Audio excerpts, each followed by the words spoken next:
ગરબાડાના આઝાદ ચોક વિસ્તારના એક મકાનમાં ભીષણ આગ. આગમાં 2 સિલિન્ડર બ્લાસ્ટ.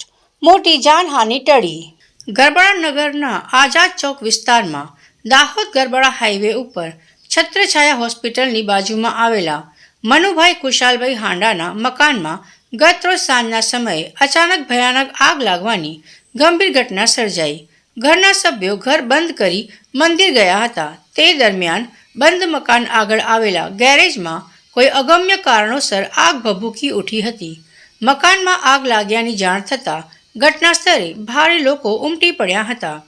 આસપાસના સ્થાનિકો દોડી આવ્યા આગ પર કાબૂ મેળવવાનો પ્રયાસ કર્યો, પરંતુ આગ વધી જતાં તેમના પ્રયાસો નિષ્ફળ રહ્યા.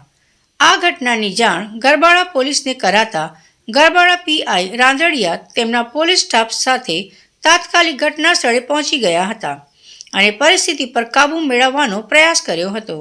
જોતજોતામાં આગ વધુ પ્રસરતા ઘરમાં રહેલા 2 ગેસ સિલિન્ડરોમાં બ્લાસ્ટ થતાં આગે વધુ વિકરાળ સ્વરૂપ ધારણ કર્યું, જેને લઈને અફરાતફરી સર્જાતા મકાનને અડીને આવેલ છત્રછાયા હોસ્પિટલમાં સારવાર લઈ રહેલા દર્દીઓને સલામતીના ભાગરૂપે બહાર કાઢવામાં આવ્યા.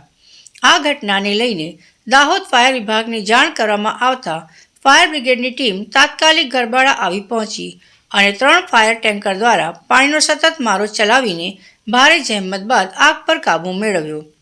ભીષણ આગ તેમજ ગેસ સિલિન્ડર બ્લાસ્ટના કારણે મકાનને તેમજ મકાનમાં રહેલો ઘરવકરી સામાન તથા દુકાનનો સામાન બળીને ખાખ થઈ જતા અંદાજિત 8 લાખ જેટલું નુકસાન થયું હોવાનું જાણવા મળ્યું છે.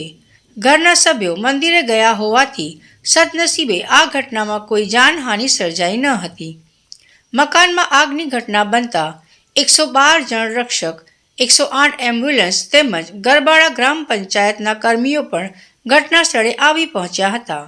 અત્રે ઉલ્લેખનીય છે કે ગરબાડા ફાયર ફાઇટરના અભાવને કારણે આગ પર કાબૂ મેળવવામાં વિલંબ થયો હતો, જેથી નગરમાં ફાયર ફાઇટરની સુવિધા ઊભી કરવા માંગ ઉઠવા પામી છે.